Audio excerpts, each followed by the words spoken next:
राजधानी लखनऊ में 69,000 शिक्षक भर्ती में आरक्षित वर्ग के अभ्यर्थियों ने आज फिर बीजेपी दफ्तर का घेराव किया, जहां से पुलिस ने उनको गाड़ी में भर करके इको गार्डन वापस भेज दिया।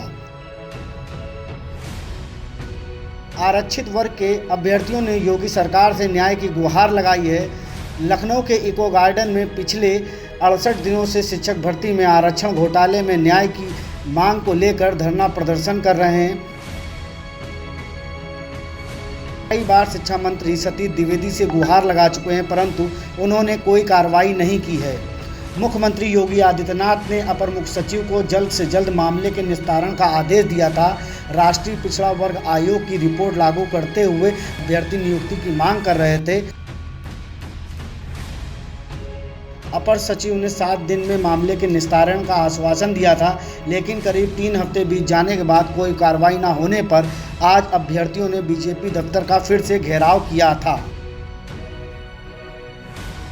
जब हम लोग अपनी मांगों के लेकर आज बीजेपी कार्यालय गए तो वहाँ हमारी लात घूंसे से पिटाई की है सर। और वहाँ पे जो कोई मतलब थे, वैसे शिक्षा मंत्री जी के भी कोई खास थे, वहाँ वो गालियाँ दे रहे थे।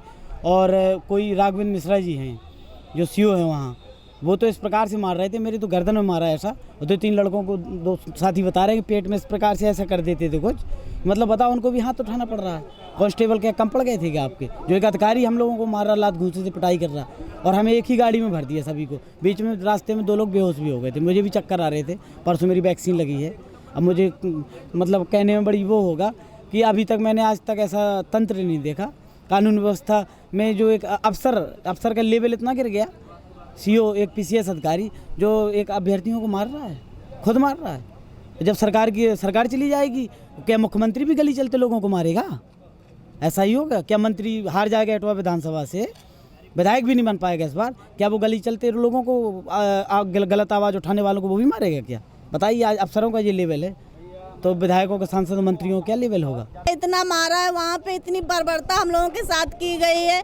मतलब ये नहीं देखा जेंट्स हैं कि लेडीज हैं, सब मतलब कपड़े तक फाड़ दिए। इतनी बेशर्मी से पेश आए हम लोगों के साथ। और हमारे ओबीसी वर्ग के नेता, जितने एससी वर्ग के नेता, सब लोग चुपचाप बैठे देख रहे हैं। कैसे देख रहे हैं? आप ही के वर्ग के हम लोग हैं और हम लोगों के साथ इतना बड़ा अत्याचार हो रहा है। जब आप लोगों की ज़रूरत है तो आप लोग चुपचाप बैठे। प्लीज़ आइए, आपसे हाथ जोड़कर हम विनती कर रहे हैं, हमारे नेता हम लोगों का सपोर्ट कीजिए। हम लोगों ने आपको इसीलिए चुना था ताकि आप लोग हमारा साथ दें, और हम लोगों ने आपको वोट भी किया था। क्या हम लोग सिर्फ वोट बैंक ही बनकर रह गए हैं?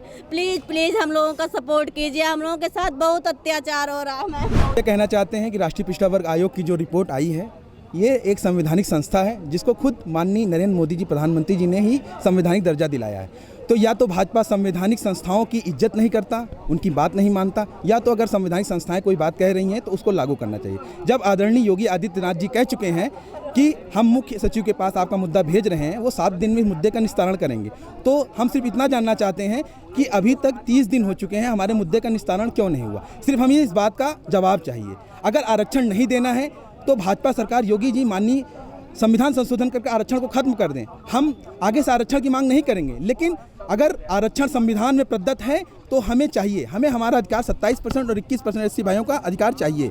अगर भाजपा संवैधानिक संस्थाओं की इज्जत नहीं करता तो हमें बता दे कि हम पिछड़े वर्ग आयोग की रिपोर्ट को नहीं लागू करेंगे, हमारे सभी अभ्यर्थी घर वापस चले जाएंगे ससम्मान। लेकिन इस तरीके से बर्बरता पूर्वक व्यवहार करेंगे अगर हमें जवाब नहीं दिया जाएगा। बार बार माननीय योगी आदित्यनाथ जी कह रहे हैं कि सभी आंकड़े जो है वायरल कर दिए जाएं, जिससे अभ्यर्थियों के मन में जो शंका है दूर हो जाए, लेकिन आज तक किसी भी प्रकार का कोई आंकड़ा वायरल नहीं किया गया, क्योंकि वास्तव में कोई चयन सूची इनके पास उपलब्ध ही नहीं है।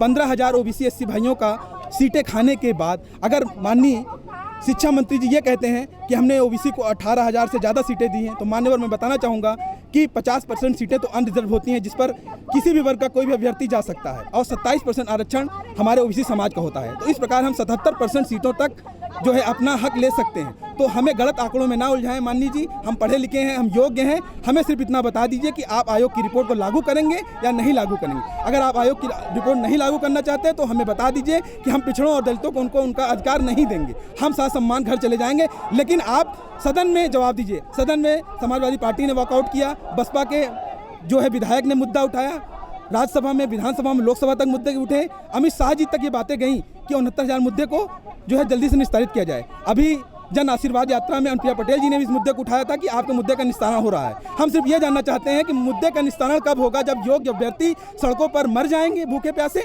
हमें सिर्फ योगी सरकार इस बात का जवाब दे दे कि पिछड़ों और दलितों को अधिकार कब देगी। जैसा कि आप जानते हैं, आज हम लोग 68 दिन से धरना दे रहे थे, लेकिन हम बीजेपी कार्यालय गए कि कोई तो कोई सुन ले कि सुना है।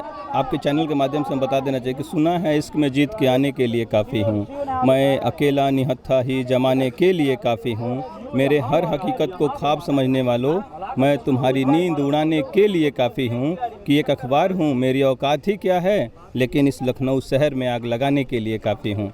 माननीय योगी जी का सम्मान करते हैं। उन्होंने कहा था कि आपका मामला निस्तारण 7 दिन में हो जाएगा, लेकिन ये सतीश द्विवेदी उनको गुमराह कर रहे हैं और अपनी मीठी मीठी बातों से बरगला रहे हैं। अगर वो चाहते तो हमारा पूरा कट ऑफ सॉर्ट आउट कर देते, कैटेगरी कर देते, उसके बाद से गुणांक कर देते, ओबीसी वगैरह एससी जो भी करना था कर देते, लेकिन वो कहीं ना कहीं घोटाला किए हैं।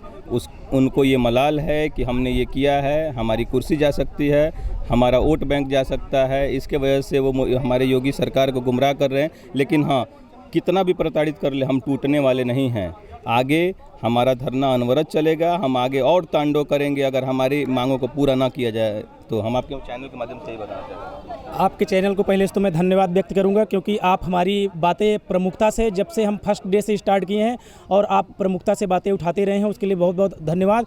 और आपने लगातार मुद्दा उठाया और आपको पता है हमारा मुद्दा आज 68वां 70वां दिन चल रहा है और हम शांतिपूर्ण धरना कर रहे थे इको गार्डन की धरती से, शांतिपूर्ण। लेकिन आश्वासन पे आश्वासन, कभी माननीय शिक्षा मंत्री जी आश्वासन देते थे, उसके बाद माननीय मुख्यमंत्री जी खुद प्रमुख सचिव जी को निर्देशित करते हैं कि आप इनका मैटर मैटर संज्ञान में लेकर इनका निस्तारण करिए, और प्रमुख सचिव जी 7 दिन समय बोलते हैं और उसके बाद आज 25 दिन लगभग हो जाते हैं। और तो हम क्या करें, हमारा 27% ओबीसी का 27% रिजर्वेशन हनन हुआ है और एससी भाइयों का 21%। जब हम आरक्षण की बात करते हैं, अपने हक को पाने की बात करते हैं, दिसंबर में आश्वासन दिया गया इसी तरह से झूठा आश्वासन शिक्षा मंत्री के द्वारा कि आप कहीं से एक आर्डर लेके आइए अपने फेवर में तो हम आपको न्याय देंगे, और जब आज आर्डर है तो वो हमको धमकियां देते हैं, सपा का एजेंट बताते हैं कि हमारे पीछे जो बैनर लगा हुआ है सपा का बैनर लगा हुआ है या आयोग की रिपोर्ट का बैनर लगा हुआ है। जब न्याय की बात करते हैं तो माननीय